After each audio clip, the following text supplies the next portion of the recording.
from Africa and some from the US. So we're on across different time zones. It's 7 a.m. for me, so I've been up 2 hours now. But again, thanks for coming, for us to have a conversation. This is more of a conversation, more targeted conversation around ECS report on the effects of the impact of COVID-19 on Africa. Some of you might have been present during our soft launch of the report a little over a week ago. But this time we want to look at it more thematically. So again, apologies that we're starting late. We wanted to sort out some technical issues. But our main speakers, as you would have received in the media advisory we shared with you, Ms. Toko Rosvidzu. She's the Director of Gender, Poverty and Social Policy at the Economic Commission for Africa. And then we have Mr. Bath Ama, who is the Director of the Macroeconomic Policy and Governance Division, still at the ECA. And then, of course, Mr. Stephen Karingi, he is Director of Regional Integration and Trade at the ECA. Now, as you all know, we initially engaged with the network called Africa Women in Media, but we decided, and thank you again, Yemisi, for doing this. We decided after a conversation with Yemisi, who manages that network, that we should open it up and have a few more journalists from outside the network to join us. So thank you all for accepting our last minute call. Just a few housekeeping rules. So again, mute your microphones. You received this in the emails I sent to you, but make sure your microphones are muted when you're not speaking. And then if your connections are a bit spotty, meaning there could be issues with your network, just switch off your webcam. And there's no need for you to have your web camera on. You could listen in and then just type in any questions you have. Then we're going to read it out for the speakers to respond accordingly. So we're going to, without wasting more time, let me invite Mr. Bath Ama, who is going to give us from a macro perspective, the broad findings of the report. So over to you. Thank you. Thank you, Chi, and good afternoon to all that have made the time to be here for this presentation. As indicated by Chi, this is going to be a macro perspective, but I'll start by giving some insights about the trends in the spread of the disease on the continent. As of today, we had about 39,785 cases in Africa, and the US still leads in terms of number of cases. The last, I think about a week ago, it was about 22,000. So the numbers are definitely on the rise. So this gives us a perspective of how we stack up with the rest of the world and other regions. And as you can see, if you look at the absolute number of cases, Africa, of course, has relatively lower cases than the rest of the world and other regions, and also relatively low number of deaths. But we're also latecomers in terms of the wave of infections.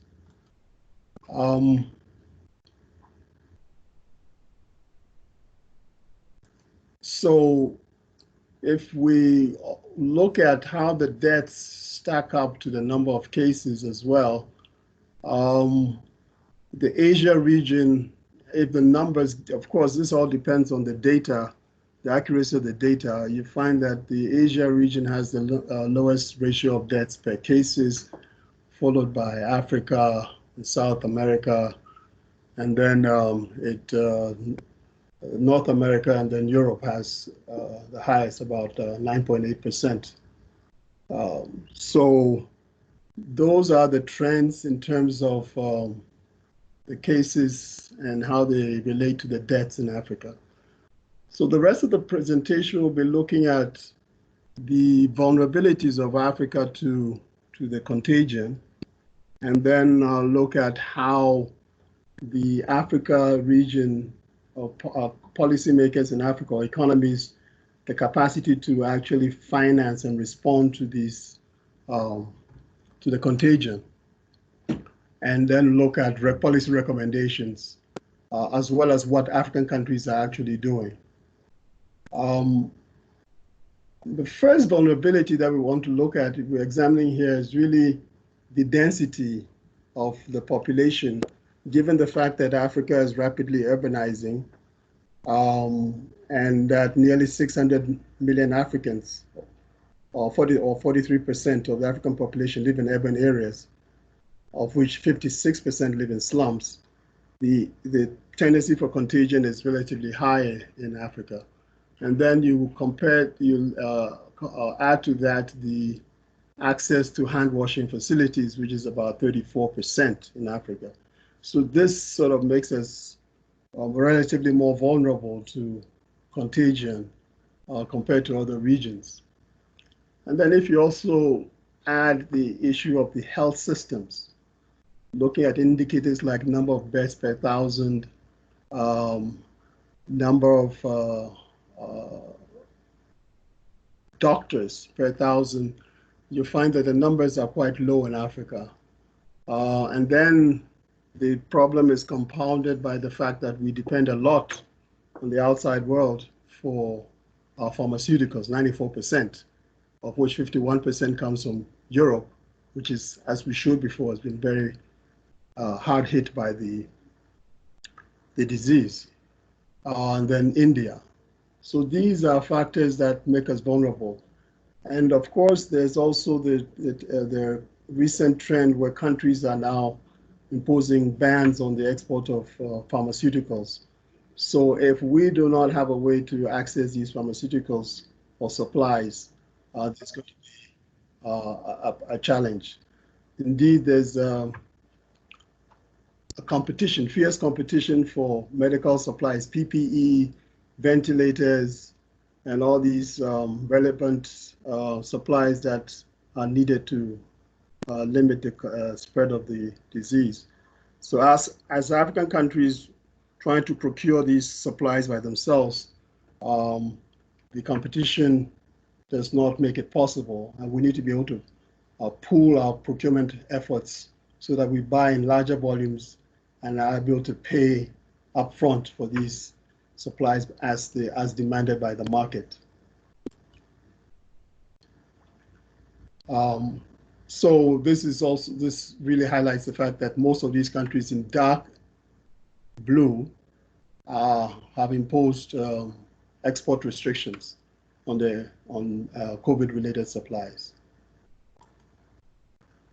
Now, we all know that the first line of defense in terms of this disease is our ability to test, identify, do contact tracing, quarantine, and therefore prevent the spread of the disease. But on this indicator, African countries are quite well behind the rest of the world, as the other slides will show. In Africa, the countries with the highest number of COVID tests are South Africa, Ghana, Egypt, and Tunisia. But it's not so much the number of tests, but it's the tests per the population. So if you look at tests per million, the numbers are quite low. About 3,000 in South Africa, 3,500 in South Africa, 3,600 in Ghana, 879 in Egypt, 1,900 in Tunisia. How does this stack up with, say, South Korea? Perhaps it's not a fair comparison, but at least it gives you an idea of how we stack up in terms of tests per million. 12,000 in South Korea, 3,600 in Ghana, and so on and so forth.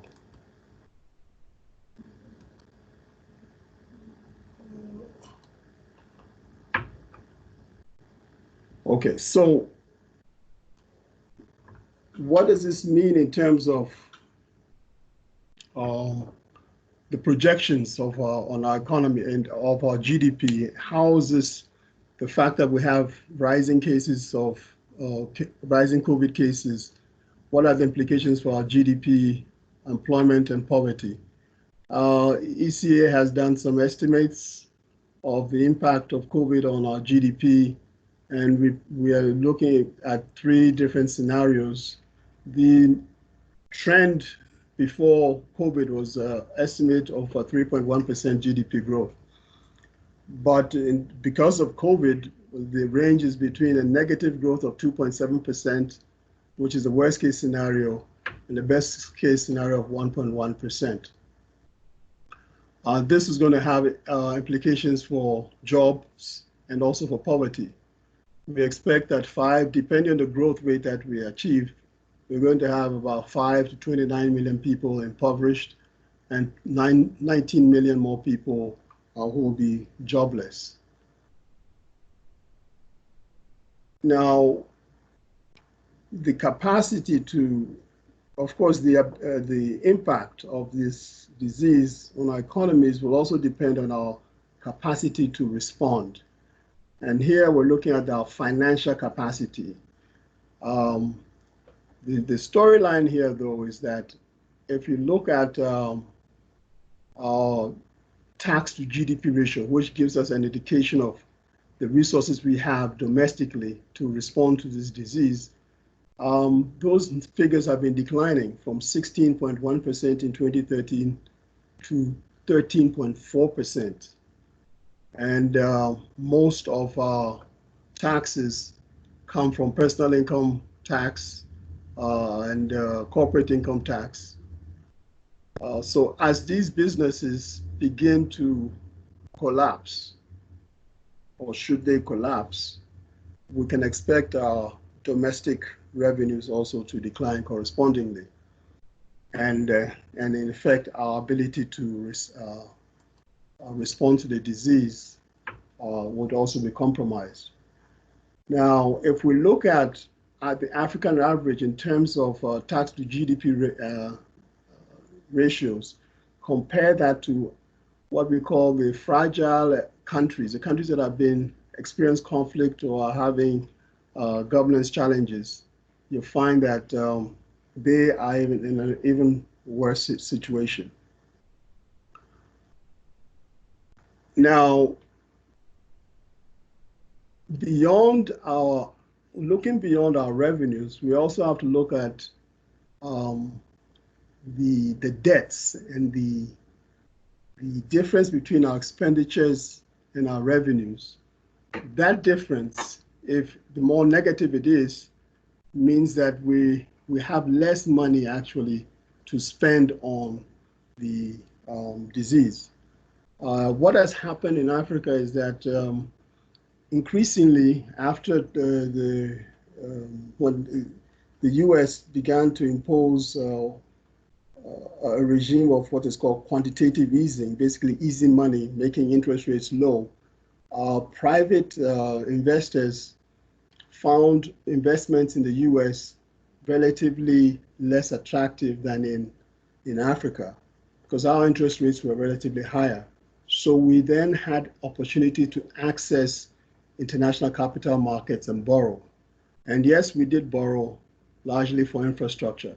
So as a result, our debts have increased, but the composition of our debts has moved more away from concessional borrowing from multilateral and bilateral sources towards bonds. Those are the blue, dark blue region here, and commercial banks. Now the cost of that borrowing is relatively higher than the concessional. So it means that our debt burden has also shifted towards a more costly kind of debt. And again, if we compare the debt burden of the African countries on average with what we call the fragile countries, we find that the fragile countries have a relatively higher debt burden.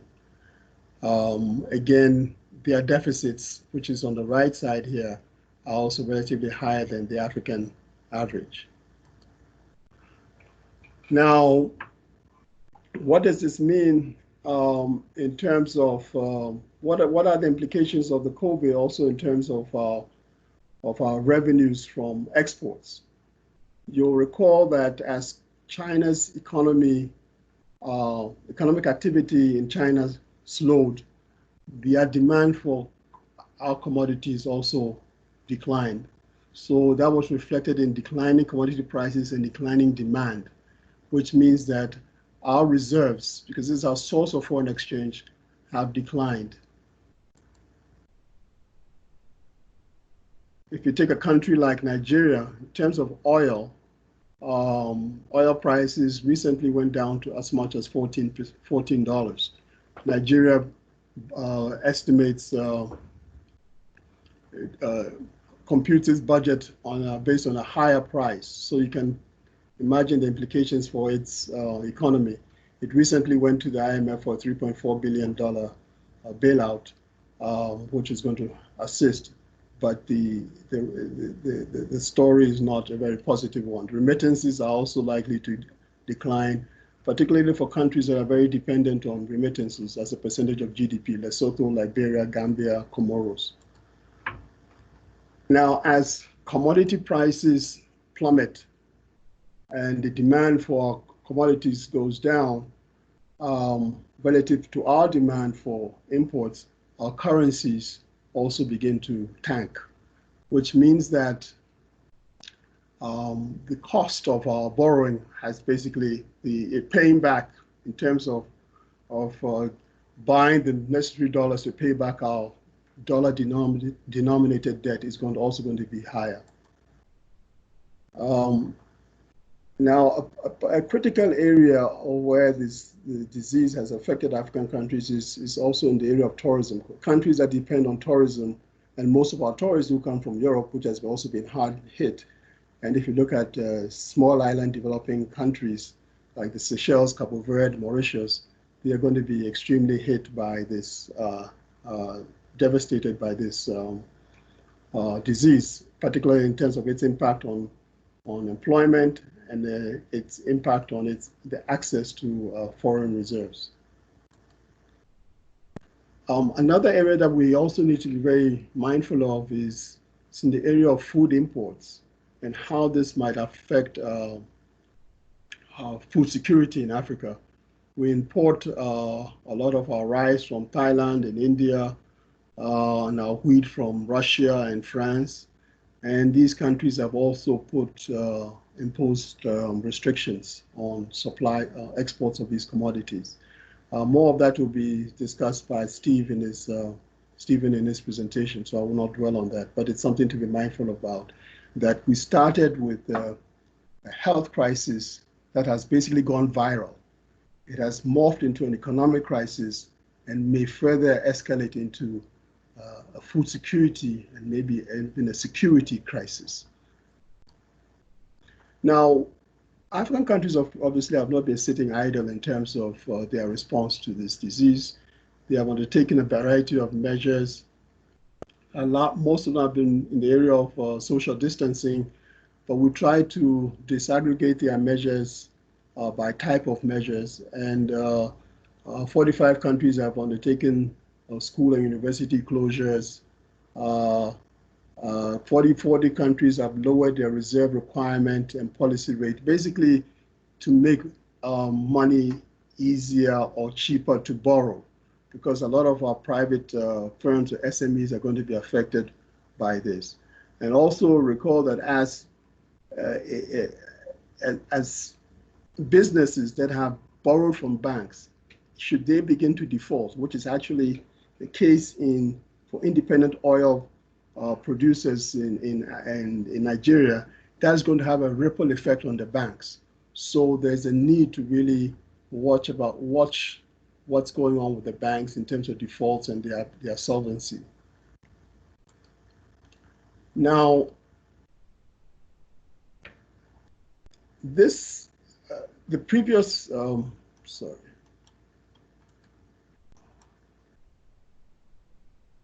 How do I go back?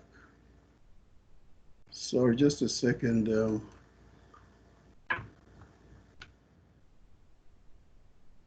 Yes, in this slide, we showed that only 6 countries really are increasing their testing capacity. This is something to watch for the following reason, because while a lot of countries have undertaken a lot of lockdown measures, testing is very critical, because even after you lock down, you need to know and identify, contact trace your individuals who have been affected. Now, this graph shows the relationship between countries that have done a lot of testing and the rate of infections. And as you can see, from March 21st to April 26th, the rate of infections in these countries that are doing a lot of testing has been going down. And so I think the message here is that lockdowns alone are not sufficient and must be undertaken in conjunction with a serious testing regimen.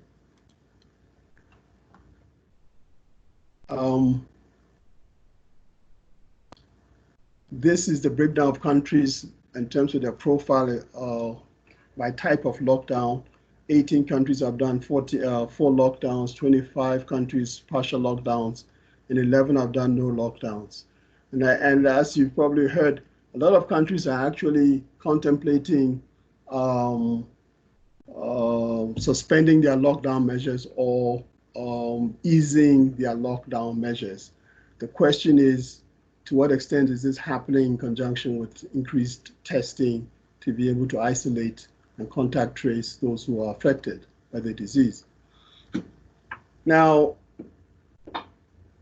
notwithstanding these measures, there are costs to these measures. And if you look at the policy measure of stimulus packages, this graph here looks at the 5 regions of Africa, sub-regions, and asks the question, what is this costing as a percentage of their GDP?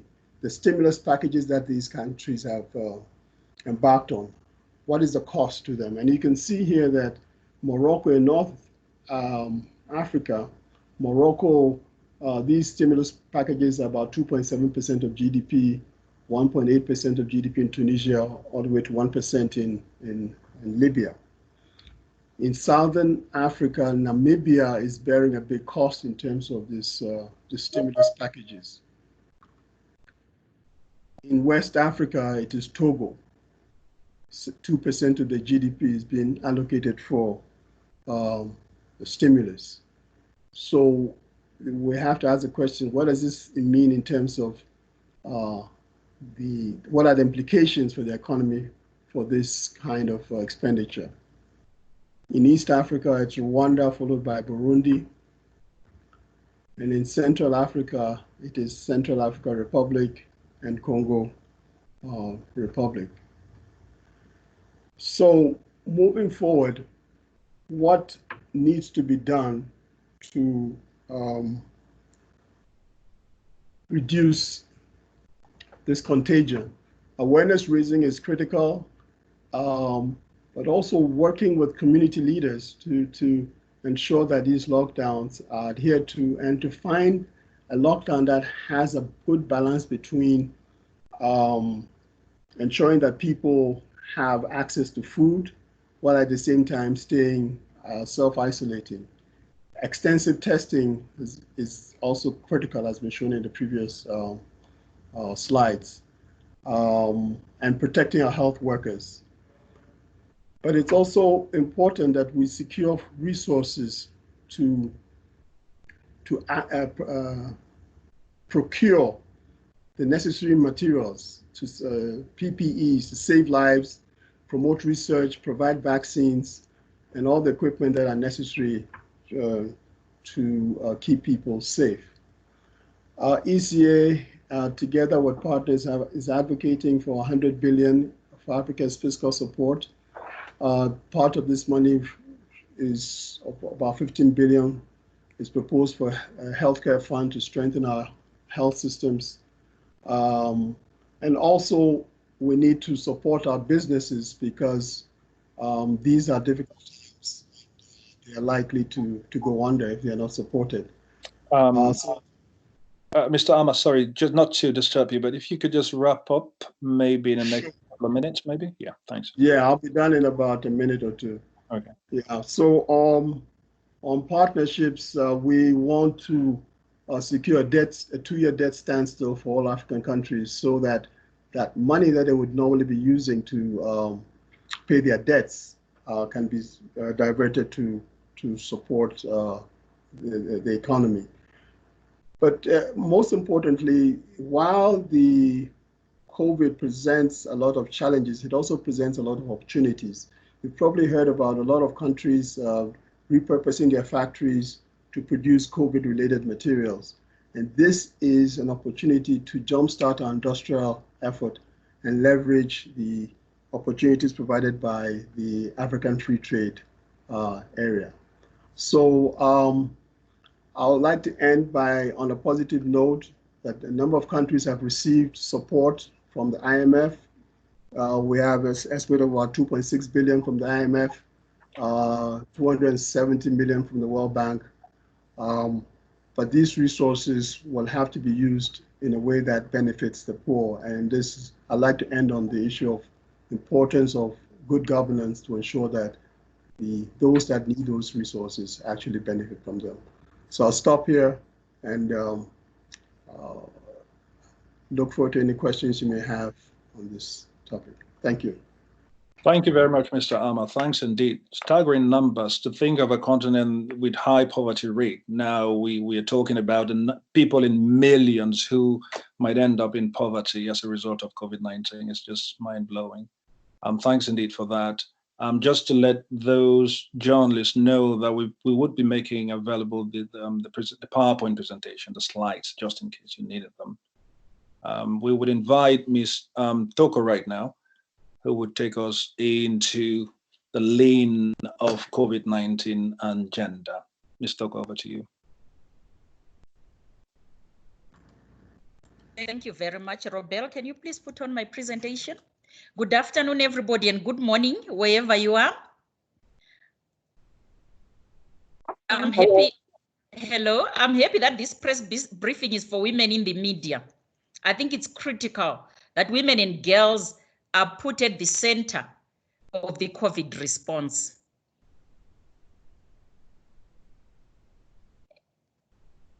Robel, can I have my presentation on, please? It's uploading. Okay, thank you. And to be able to put women and girls at the center of the COVID response, we need a gendered response. Okay, I'll just put on my slides. Thank you. Okay, and what does a gendered response mean? It's particularly important that we have data, gendered data, to be able to do that. I'm sure you all listened keenly to Bart's presentation, and in the data that he put for us, there was no disaggregation by gender. Not that it's Bart's problem, it's because that data is not available. Let's just look at the data that is before you, which was hard to get, basically because even WHO and the member states themselves, particularly in Africa, are not disaggregating data by gender. And if you look at the data that I've just shown before you, as you can see, Algeria, Ghana, and Ethiopia have higher levels of male infection. And the data across the world shows that more than infection amongst women. And we're going to look at that very closely and see how, if we don't have the data that is disaggregated, then how does a policy response to COVID ensure that those that are vulnerable are addressed? China 51 to 49.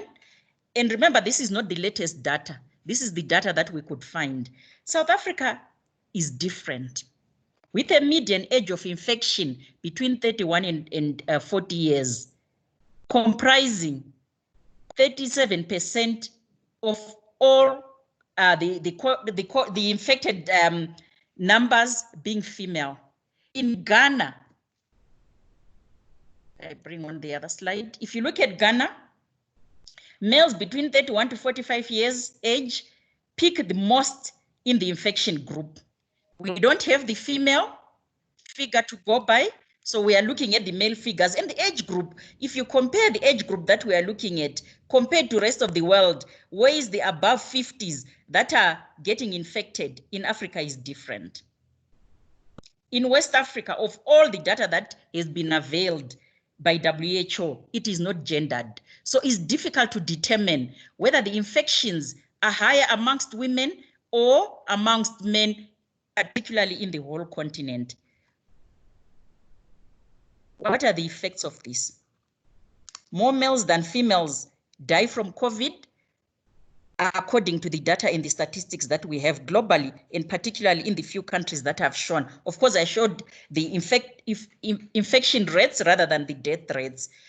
Therefore, the economic response, the economic and social response will compound gender inequalities. Will compound gender inequalities because the data is not gendered. If you look at it in a global manner without it being disaggregated, then the response might not be adequate. And I'm going to specifically look at 3 areas. 1, unpaid care work, what it means, health, education, and employment in relation to the COVID response. Let me just look at unpaid work. If you look at this graph, for example, if you look at Mali, women spend 11.4 times in unpaid care work than men, which means they spend a lot of time in unpaid care work. And let me look at South Africa specifically. We said more than 40% of the infectious group in South Africa are aged between 21 and 45 years. And the larger percentage is women. And these women spend more than 3.5 hours per day on household maintenance compared to men who spend 1.5 hours. Women who live with a child under the age of 7 years spend on average 1 hour, 20 minutes per day on child care compared to 13 minutes by men.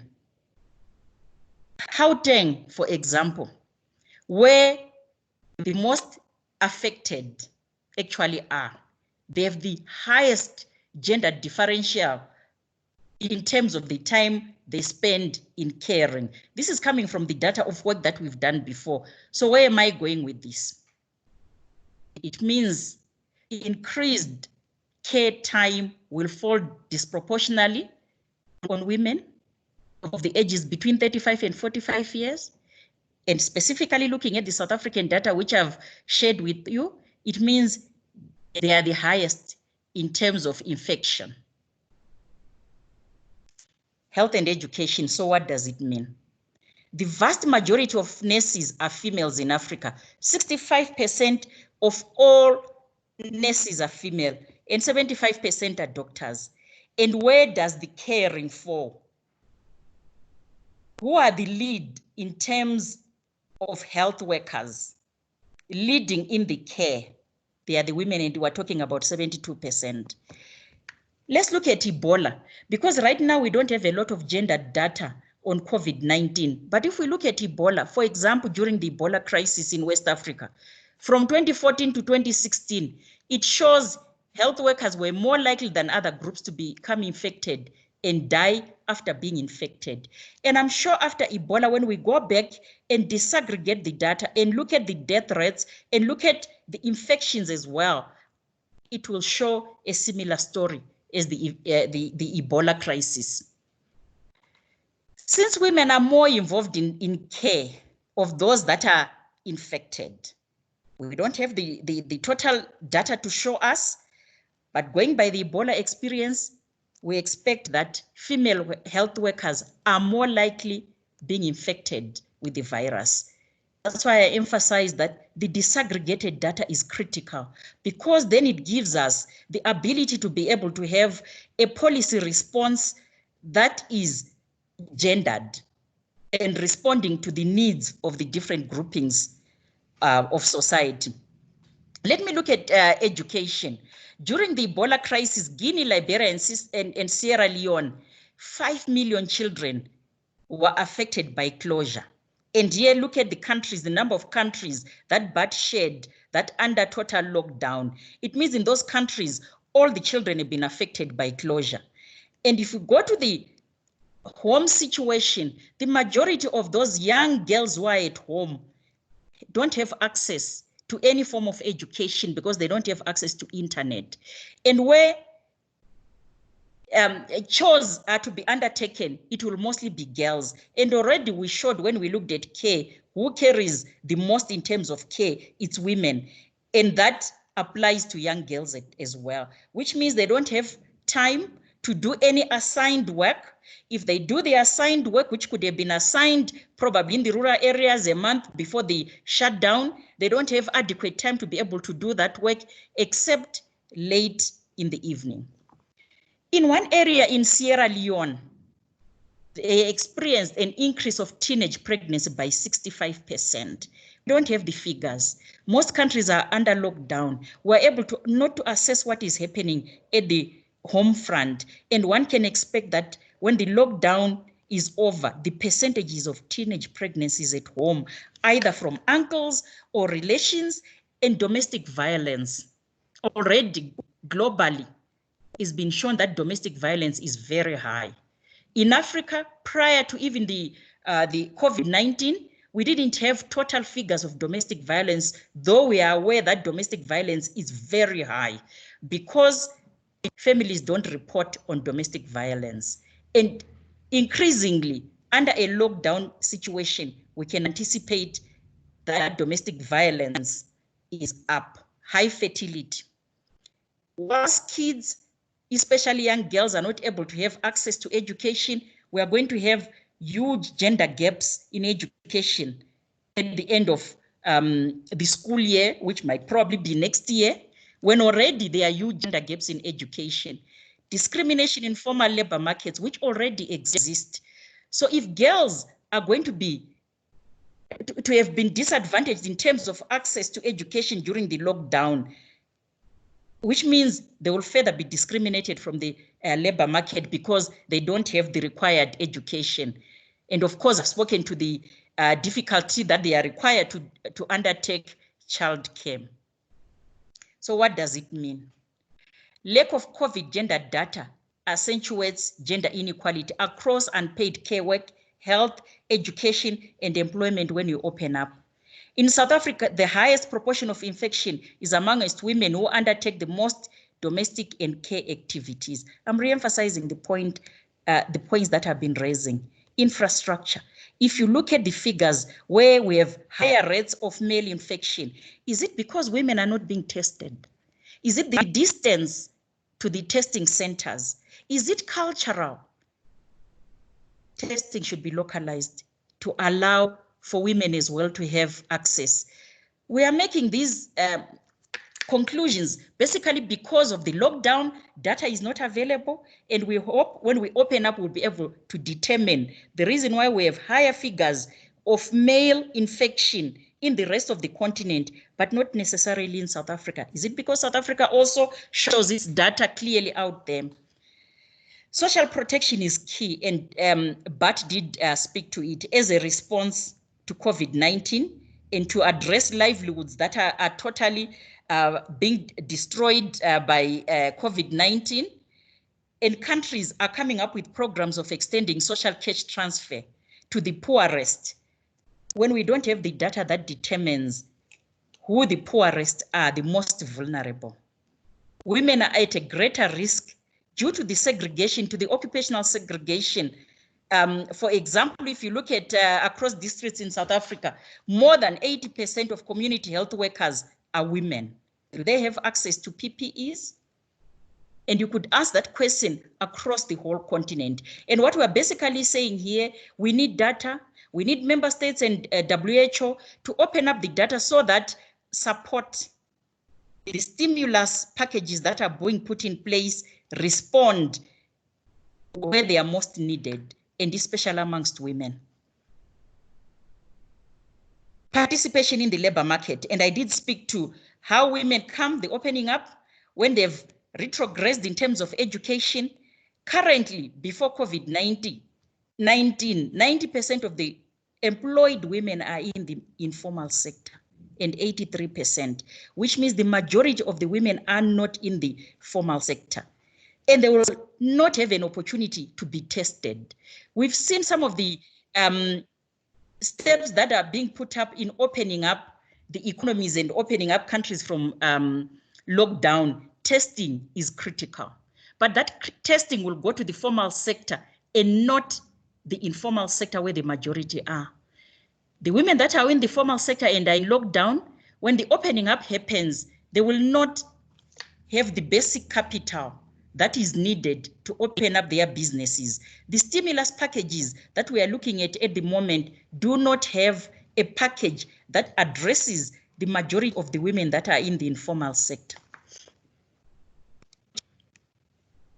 What does this mean? We need gender awareness. We need a gender aware analysis with increased use of sex disaggregated data for us to be able to analyze the differential effects of COVID-19 on men and women. And definitely there is a differential effect on men and women.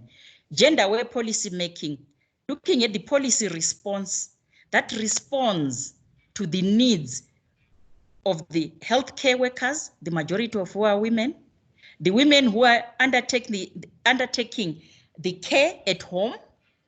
And of course, this has to be addressed within this fiscal space and a budget that addresses the needs of women and girls, a stimulus package that recognizes the challenges that women and girls make, and of course, a greater participation in decision making. Let me hasten to say, across the continent, we've realized that a number of countries, I think about 8, the ministers of health are women. And the push is for them to take a lead in recognizing the need for the stimulus packages and the policy response to take into account, whilst taking into account the needs of the total population, but also the specialized need of women and girls. I'll stop here. Thank you.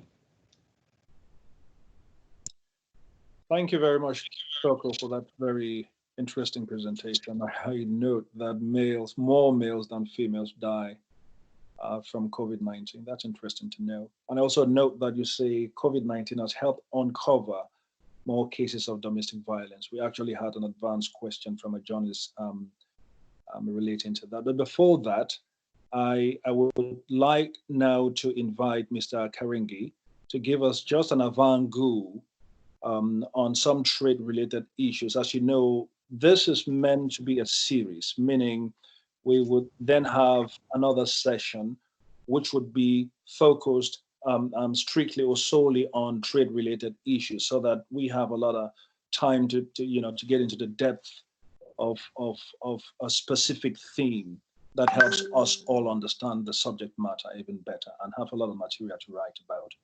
So, Mr. Karingi, please. Thank you very much. Good afternoon, everyone. So what I'm going to try and do in my presentation is just to reinforce the messages that were given by Bart and Toko.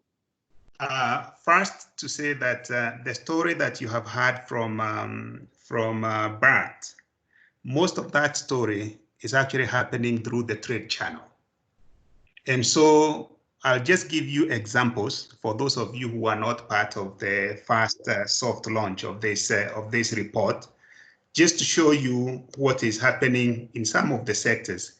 So because of the lockdowns in the major markets, we see that many people are not able to go out there and spend.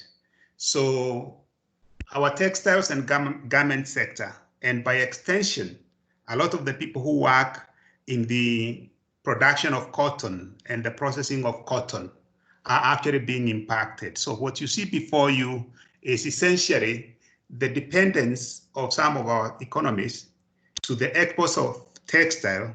And if you were to link that to the workers in our textile factories, you can also see what it means for the gender dimension, because we know that a lot of women who are currently working, be it in formal or informal sector, a lot of them tend to work in the factories that are used to produce textiles and garment, and they are also involved in the agriculture sector in terms of the production of cotton. That is one example.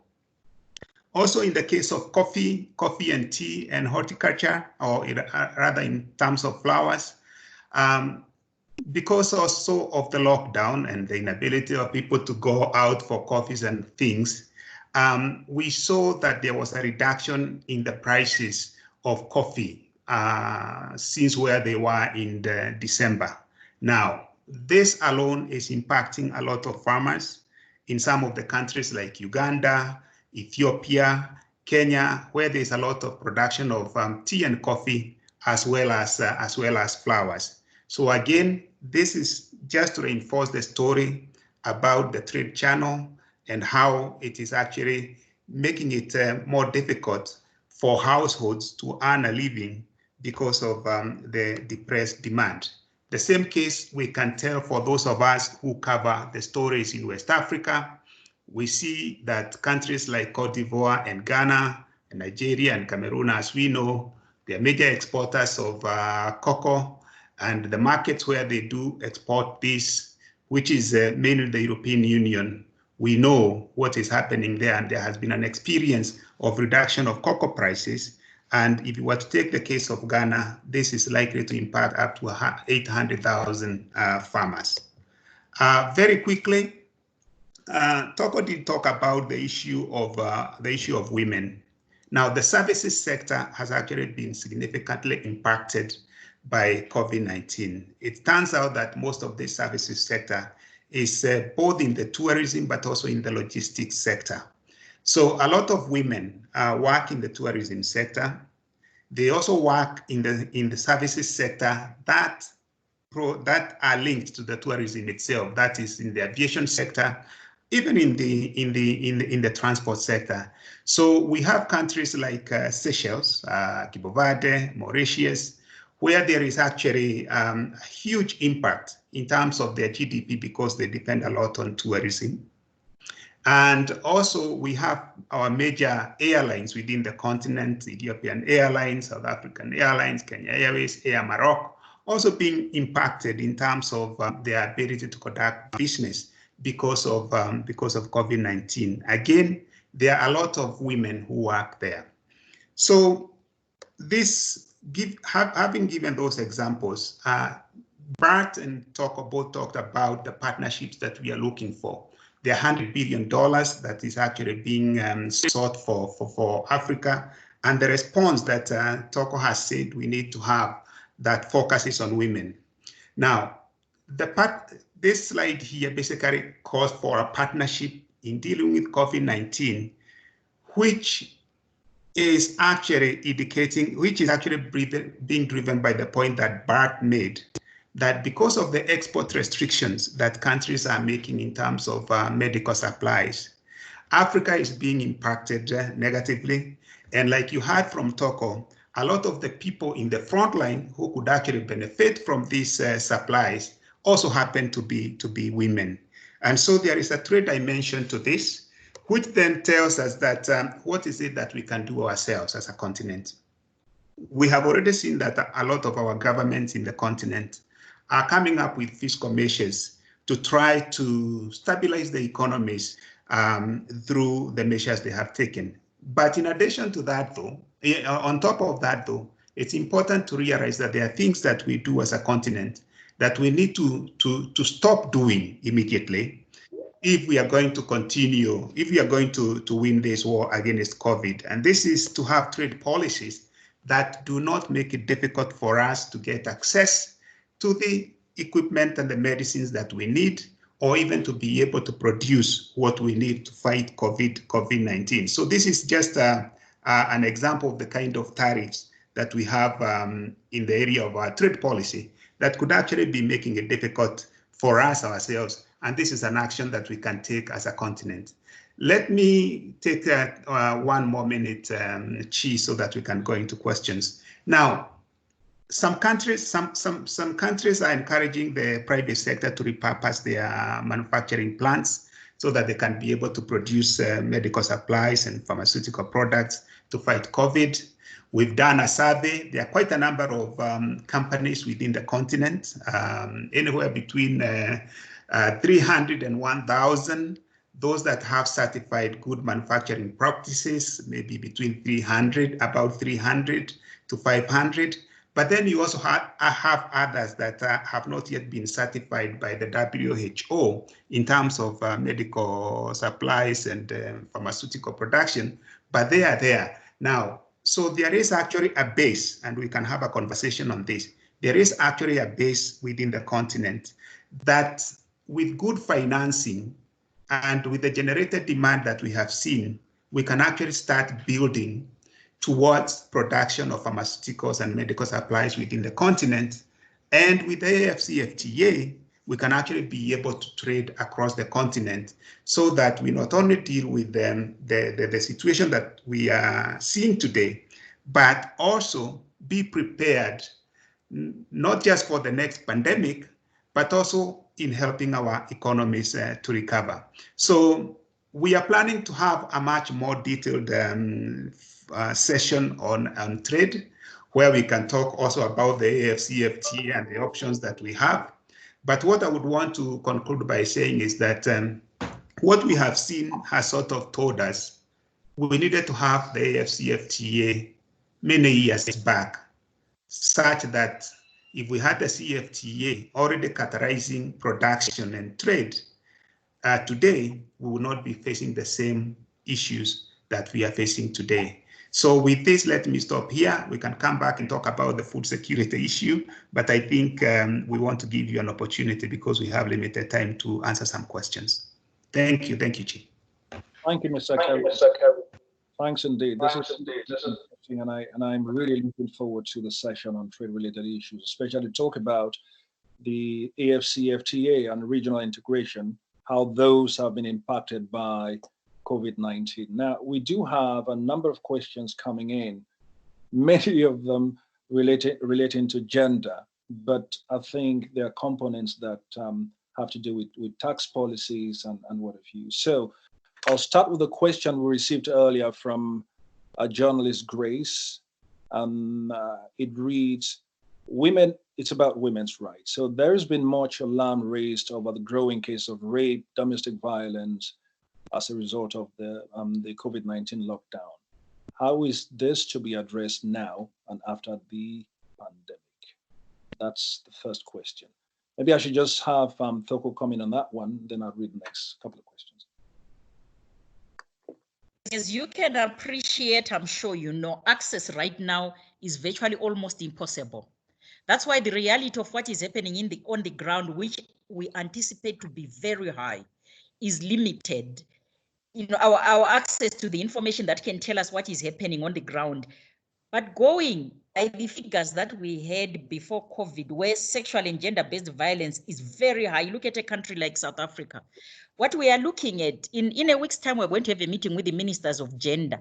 We are looking at how do we address this when the lockdown is slowly being opened, so that the focus is on reaching households. Let me emphasize that, is on reaching households to ensure that when government accesses households, they can see the real situation of what is happening. Unless there's that access, it's not possible to be able to respond and determine the extent of the sexual and gender-based violence. We're looking at community-based organizations as well, critical.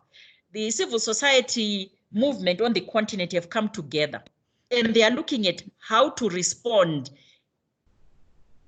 when the lockdown is slowly opened. We need to respond. We don't have, the member states and the civil society don't have to wait for the total open of the communities and the societies, but in the strategies that governments are putting in opening the lockdown is to allow for access to communities and households and determine the sexual and gender-based violence and put into place how to respond, both in terms of support, looking at the social protection programs which are being put in place in a lot of countries. Malawi, for example, has got a very detailed social protection program that the development world has put money into it, and key is supporting women and girls. And of course, the issues of human rights and sexual-based violence have to be addressed through the social protection program. Thank you. Thoko. Now, there's another one from Olivia. It's more like a comment, but I'd read it out in case you wanted to comment on it. It says, I just wanted to say that a large number of women in Africa don't have access to health care, and women have been raised to never complain about anything in these African societies. In my country, for example, Burundi, that is, in the rural areas, women do not have access to basic and proper hygienic measures during their menstruation. Health systems are somewhat unfair for the women and girls in Africa. Now, that's just a comment, but I don't know if you wanted to comment on this menstrual hygiene. Meanwhile, let me just add a second question to it. It has to do with whether or not there is a specific a package on tax policy that's tailored towards helping women in the informal sector revive their businesses. Let me start with the first one. Olivia, your observation is spot on. The most vulnerable in the rural areas are women. They have no access to basic services. I totally agree. And the COVID-19 situation further exacerbates their situation. So you are dealing with a crisis where services already didn't exist. And now you have an added challenge with COVID-19 to ensure that those services are available. And the lockdown of the countries further makes the situation very difficult to access the most disadvantaged. And I keep going back to the opening of the lockdown because that's where the critical response is needed. And when governments are looking at how they are going to open up the lockdown, it's critical that they look at how to reach and provide support to the most vulnerable. And the 100 billion that ECA has been calling on actually includes a package that should go towards social protection. The only way you can reach the most vulnerable is through a social protection package that includes immediate cash transfers, and that has to be prioritized because those are the people that have lost their livelihoods, and the same would apply to the formal sector where they've lost their livelihoods. And again, I go back and I'll ask Bart and Stephen to come in here, whether taxation policies that are being put in place, but what I can say is the stimulus packages that governments are looking at on the continent obviously are aimed at the poor, and the poor, the majority of who are women. So the packages and the different policies that are being put in place, and I keep coming back to Malawi because I'm familiar with the package that Malawi has come up with, is to reach the poorest, and they specifically do outline that women are their priority, both the women that are emerging out of the informal sector.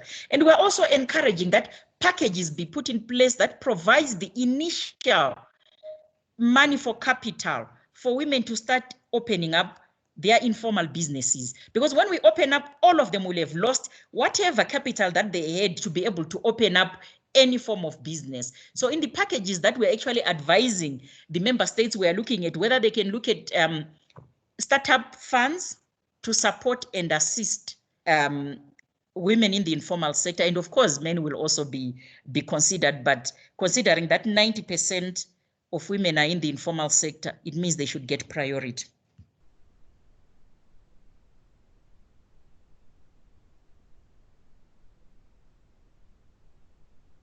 Over to you, Chi. Okay, I was wondering if Mr. Karingi or Mr. Arma wanted to check in on the fiscal policy, as you mentioned.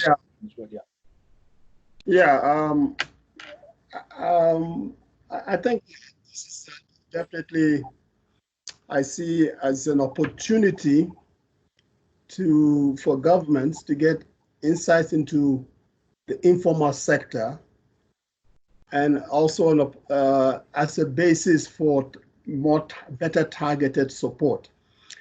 The fact that the sector is informal means that there's very little data about the sector. So if you have, and I wouldn't call it a tax policy, because most of the people in the informal sector are not directly taxed because they are not really visible. So really it's more of a social a stimulus package that has to be targeted at the informal sector.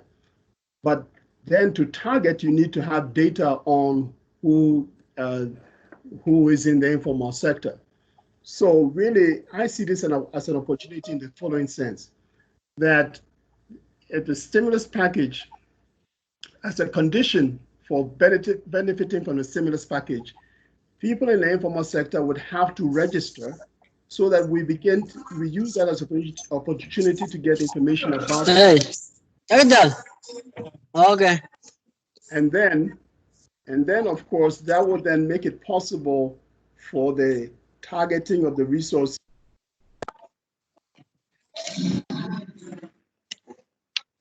Okay, Mr. Alma, while you're still there was another question for you.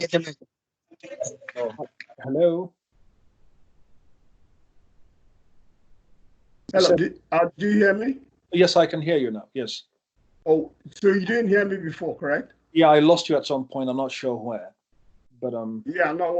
The point I was making is that the fact that the sector is informal means that they are not a source of taxation, but it also makes it difficult for governments to target resources to that sector. So the way this kind of support should be structured is that use this opportunity for informal sector beneficiaries to register and provide information about their businesses, which then makes it possible for governments to better target support to that sector, either by gender or by size of business or whatever criteria that is used.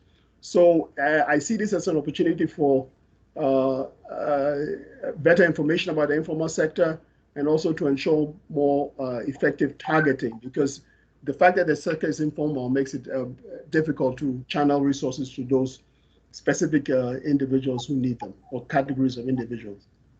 okay. So you were mentioned another question from Maura, and she said you talked about the debt shifting to more costly debt, which means impoverishment and no jobs. What gender policy can be applied to lower possibilities of more women becoming poorer? Well, I think the first part of the question, there's not, countries do not necessarily get impoverished by borrowing, depending on what they use the money for. So, for example, in Morocco, a lot of that money borrowed was used for their solar project. Now, the question is, if that solar project makes it possible for women and businesses to have access to energy, then the returns on that investment may actually be higher than the cost of that borrowing. So what we have to look at and investigate is what are the types of infrastructure projects or projects that are undertaken, and what are the returns to that project. In Ethiopia, for example, money was borrowed for the rail line, the intra-city rail system. One could argue that that has opened up access to jobs for people who live in outer cities of the outer limits of the city. So I would really look at the question in terms of what are the investments and what are the possible benefits to women from those investments. Okay, thank you very much. If I might come in then, just add to what Bart has said. Sure. So invariably, what it means is the fiscal policy must ensure that it does address women and girls' concerns. And once you do that, it means you'll address all the factors that make women poorer than they are. Critical, the fiscal policies are critical. Okay, thank you very much. Now, so we see that we are Okay. 11 minutes past the hour, but we did start a bit late. So if you guys don't mind, we have quite a good number of questions coming, and I tend to really enjoy the interactive sessions, which makes me know that people did follow and are interested in the subject matter. So maybe we should take maybe 5 or 6 more minutes to address some of the questions they're asking, and then we can do the rest offline. Mr. Karingi, you want to say something? Yes. So first of all, there is a question about the percentage of women exporting products and whether they employ men. But before I respond to that, I wanted just to say that the $100 billion that is being advocated for, of which 15 billion should go to the health, to dealing with the health issue. the remainder of that money, part of that money, is actually related to the support that the African governments are currently giving to their economies. So, for instance, many countries have shifted resources so that they can at least be able to give tax breaks, and also both for the corporate and at the personal level. So we need to see this also, that some of these businesses are owned by women. Some of these workers who are actually going to benefit from this tax break are women. So I think that is a dimension that Toko is mentioning. But over and above that, our report is also calling for government to provide direct support using this fiscal stimulus to the businesses. Now, we need to be careful to also make sure that women-owned businesses are not left behind when it comes to that. And I think that is why the media, the civil society are so critical when it comes to the measures that will be taken by governments at this time to ensure that the way these resources are used, even to the small businesses, they do not make it difficult for those businesses that are owned by women and by the young people. They don't lose out. Now, in 30 seconds, on the question about the trade dimension that I showed, like Toko said from the beginning, sometimes it's very difficult to have this disaggregated data.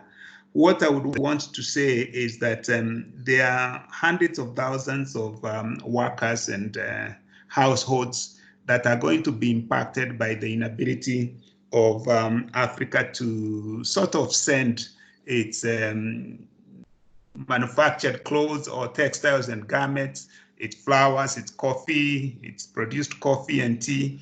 And most of this, as we know, in the rural economy, we have a lot of women who are engaged in these businesses. In the flower farms, we know the majority are women. In the factories that are producing for the export of most of these garments and textiles, we know most of them are women. Just using this evidence that we have already so far, we know women are really impacted through this trade channel. That's what I can say, but I cannot give you a specific percentage number. But it's a good question. Thank you. Can I respond to the question on what can be done to help women to bounce back? Whatever stimulus package that governments are putting in should include childcare payments, women entrepreneurship grants to set them up and to help them to rebound into the informal sector where they are. And those that are in business would also benefit from such grants. Civic education.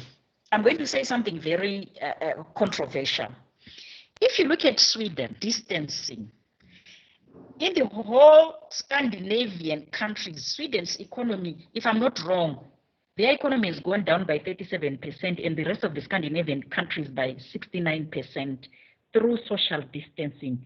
They didn't fully close their economies or close, coming to a lockdown. Where am I going with this? During the HIV/AIDS, which was a pandemic, there was sex education. And COVID-19, the world is not going to be the same. Social distancing is going to be key. Should we not start looking at social distancing and providing education on social distancing? So that whichever way, when we open up, everybody is aware of social distancing and we maintain it. Unless there is a vaccine, which, will probably be in the next 18 months, and countries are opening up, we need to look at other ways of how to get back to normal life. And I see social distancing, education on social distancing, as was done during the HIV pandemic, that there was sex education, and it worked. I'm being controversial.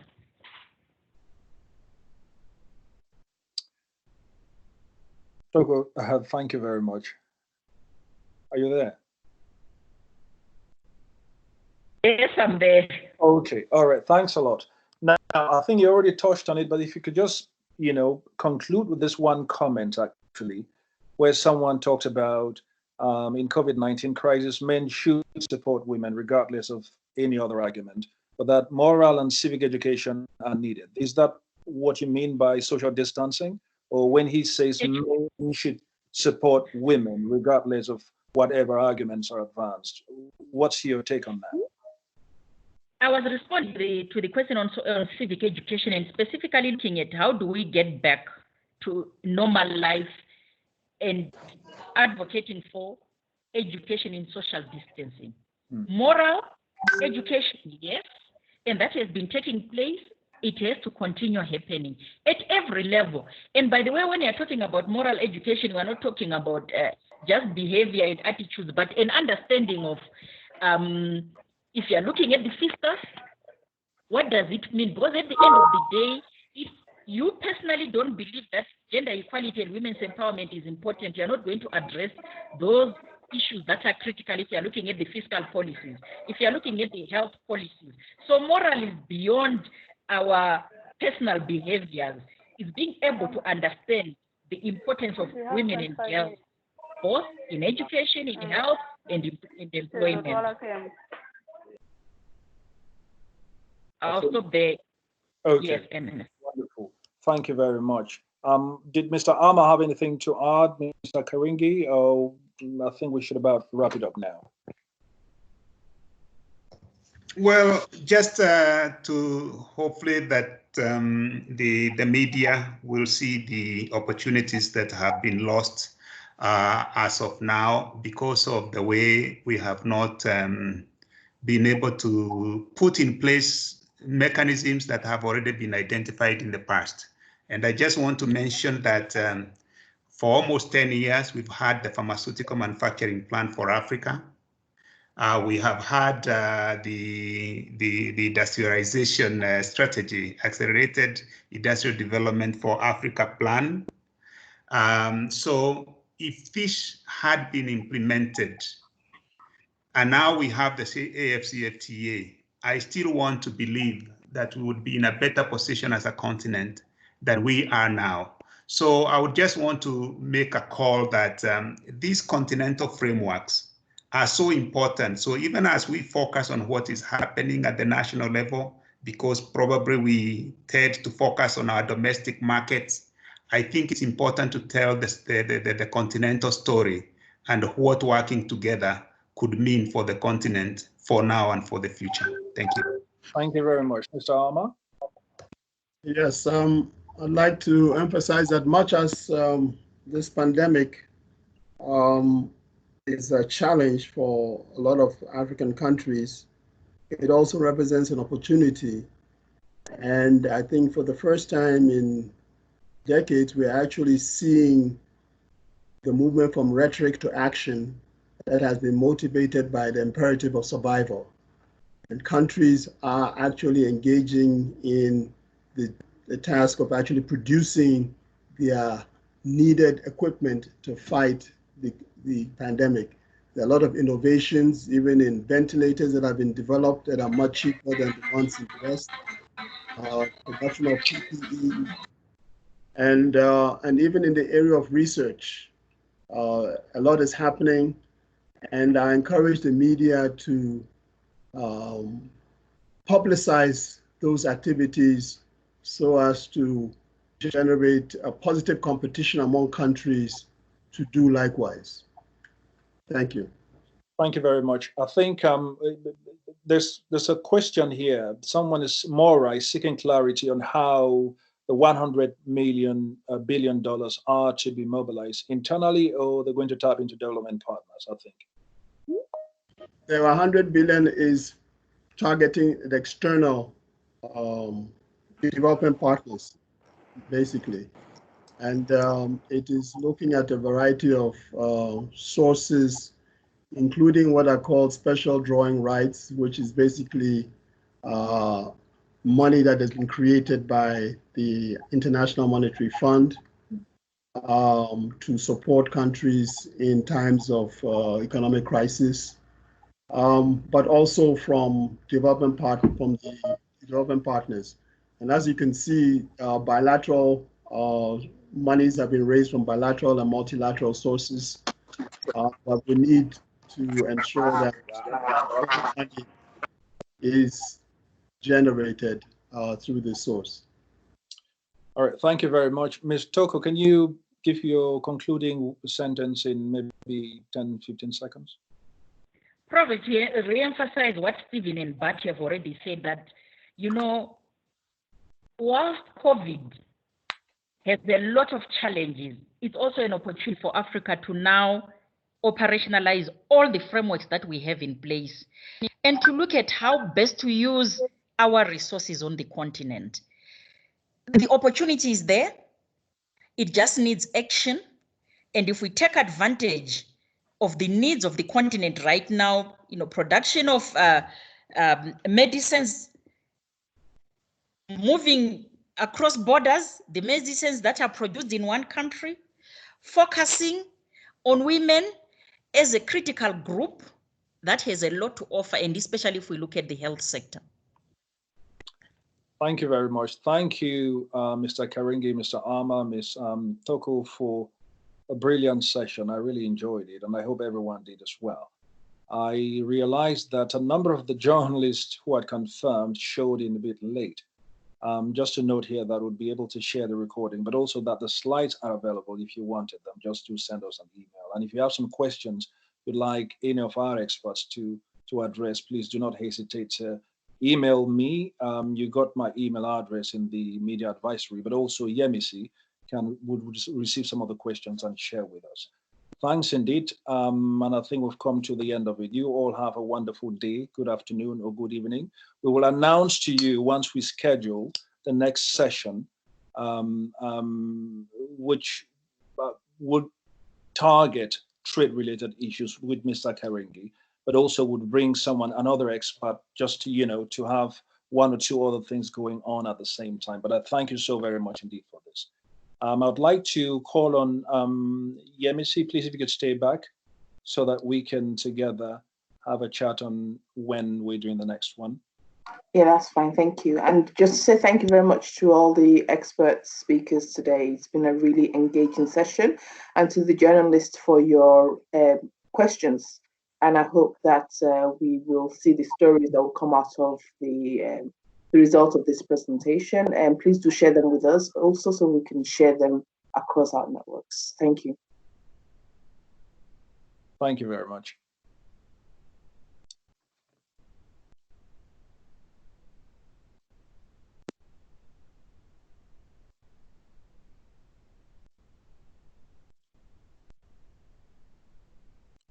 Mr. Karingi?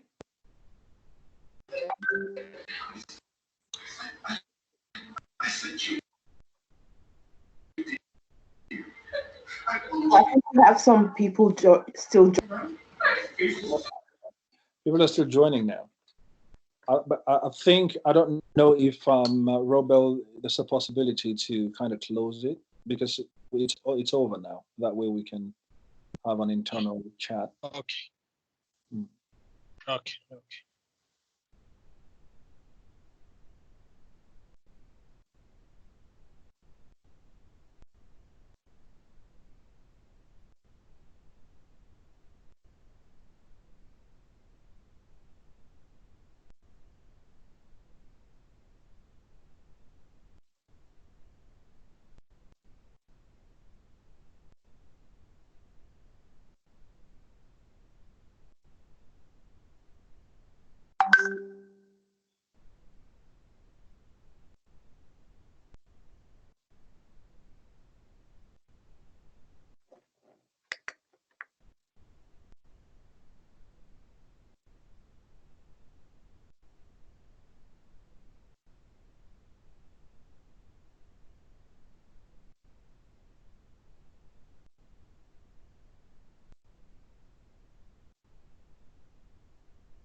Hello, Chi.